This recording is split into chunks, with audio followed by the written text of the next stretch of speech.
Maayong hapon kaninyong tanan. So padayon na usab kita no sa mga pulong nga maghatag kanato og kadasig. Pulong nga maghatag kanato og kalig-on sa atoang pagtuo diha sa Ginoo no nga mga magtutuo diha kang Kristo. Okay, so kagahapon ang atoang naistoryahan, seeking God is the best way. God shows His amazing ways. No? Ya ang text ato kay Job chapter 5 verse 8 to 9. Ang Ginoo nagapanghimo siya mga kahibulungang mga dagkong butang nga dili matugkad ug mga katingalahan nga dili maihap. Okay? Mao na nga kaniya kita mudangop kay siya man ang Ginoo sa mga milagro. So karon nga kahaponon ako ang i-share no ang title ni ini is When You Seek God, Faith is Required. Kung kita daw mangita sa Ginoo, kinahanglan ang atuang pagtuo. Amen. Asa man ang atuang pagtuo karon igsuon? Napa ba sa Ginoo ang atuang pagtuo? Og basin ang atuang pagtuo ni ana sa atuang pagkamaayong tao or sa pagkamaayong laki. So wala gyud maayong laki igsuon kung wala ang Ginoo sa atuang kinabuhi. Atong abrihan ang atuang mga Bible no sa Hebrews chapter 11 verse 6. Unsa gingon diha? And without faith it is impossible to please God, because anyone who comes to Him must believe that He exists and that He rewards those who earnestly seek Him.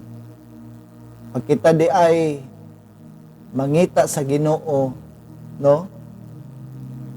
Yung padha earnestly. Hallelujah. Kita gayud makakaplag kaniya. Unya, number 1, you cannot seek God without faith. Di gud ta makapangita sa Ginoo kung wala tay pagtuo. Kinahanglan ang atuang pagtuo naa lamang nganha kaniya. Kay faith that pleases God, and He rewards those who earnestly or sincerely and seriously seek Him. Kay earnestly in Hebrew word is shakan, means to look early or diligently. Ang kanidang word seek or seek earnestly, kay to look early or diligently. Kana yung early in the morning, bago ka moadto sa imong mga buluhaton, unahon gyud mo si God. Earnestly seek Him or diligently. Wa jud kay putol every day, every night, every minute, every hour. Wa kay putol. Pang mangita gyud kada sa Ginoo. And don't be lazy in seeking God, but seriously and diligently seek Him. Dili ta magluya-luya, no? Sa pagpangita diha sa Ginoo. Okay? Lack of seeking God would lead us into frustration. Pag kita gani, wa na tay panahon sa Ginoo, tanan natong paghimuon ma-frustrate, tanan natong paghimuon mga palpak. Muna daghang mga nangapalpak kay di man nila i-appeal ang Ginoo sa ilahang mga plan. Pero pag atoa ganing unahon ang Ginoo sa atoang mga plano, no, ihagit ang i-guide. No? Iyang i-order ang tanan. Kay nga naman, siya may atong giuna. Nya ato po siyang giila nga siya ang tinubdan sa tanan. Hallelujah. Okay? God never forsake you when you seek Him. So di gud daw kapasagdan sa Ginoo kung mangita ka kaniya. Kung siya imuhang pangitaon, di gyud kaniya pasagdan. Psalms 9 verse 10. Those who know your name trust in you. For you, Lord, have never forsaken those who seek you. O, di ba? Yung sa ingon dia, those who know your name trust in you. Kinsa may mong giila igsuon nga Ginoo. Basig napa kay mga Diyos-Diyos diha sa imong kasing-kasing. Basig napa kay mga Diyos-Diyosan diha sa imong panimalay. Your Padre, those who your name trust in you. Kung ikaw nakaila sa Ginoo, mutuo ka kaniya. Yung padiha, for you, Lord, have never forsaken those who seek you. Di gyud pasagdan sa Ginoo katong mga tawo nga nagapangita kaniya. Sa iyang saad, He will never forsake those who know the name of the Lord. Kinsa tong nakailag yun sa Ginoo. Daghan biyang mga Diyos. Sigurado alang igsoon nga imuhang Dios katong nagbuhat sa langit o sa yuta. Basig imuhang Dios na mata di kakita, na ilong dili kasimhot, na kamot di kalihok, na tiil di kalakaw, basig mao na imong Dios. Kinahanglan atong ilhon ang atoang Dios nga naghimo sa langit ug sa yuta. Okay? Because seeking God is the evidence of your full trust to His ability.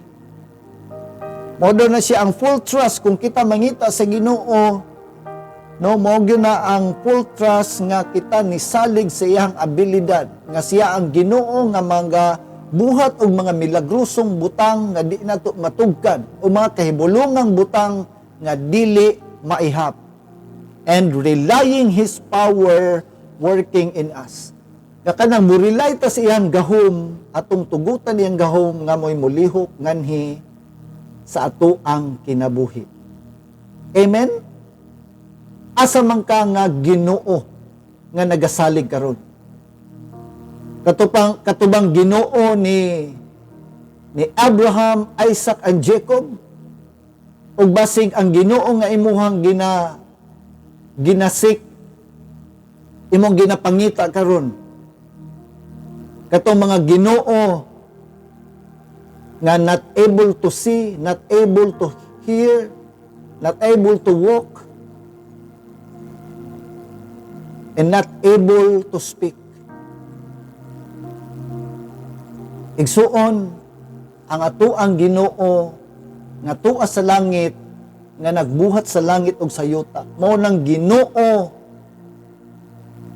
nga nagsaad kanato nga dili ta niya pasagdan kung siya ang ato ang unahon pagpangita, una ang tanan. Amen? Dangito namo nga mahandagan salamat kay imo kaming gihatagan og assurance ngang amo ang Ginoo nga nagbuhat sa langit ug sa yuta, nga ang amo ang Ginoo gamhanan nagapamuhat og mga kahibulongang butang nga dili matukib sa tawo, og mga kahibulongang mga butang nga dili maihap. Busa Ginoo nini nga kahaponon, lamdagi ang matag usa kanamo, hilabi na Ginoo sa mga imong mga katawhan nga naga tan-aw niini nga video. I pray Ginoo nga imong abrihan ang ilang mga salabutan aron ilahang mailhan ang tinuod nga Ginoo nga atua sa langit, nga mo'y nagbuhat sa langit ug sa yuta, og nagapamuhat og mga kahibulongang butang sukad pa sa panahon nila Abraham ug hangtod karon. Ikaw ang Dios nga kahibulungan o gamhanan. Salamat among ibalik na kanimo ang tanang dungog, himayo og pagpasalamat sa pangalan ni Jesus. Amen and amen. Hallelujah. So mga igsuon, daghang salamat sa inyong pag-uban kanako diri sa kahanginan. Wala na tay igong oras, kaning inyong ubos nga alagad Pastor Ruel Milian, magaingon kaninyo sa kanunay, igsuon ayaw kaluya, kay ang Ginoo magauban kanato buntag o gabi, og ang iyahang panalangin magsunod-sunod nganhi kanato. Amen. God bless you and shalom to everyone. God bless.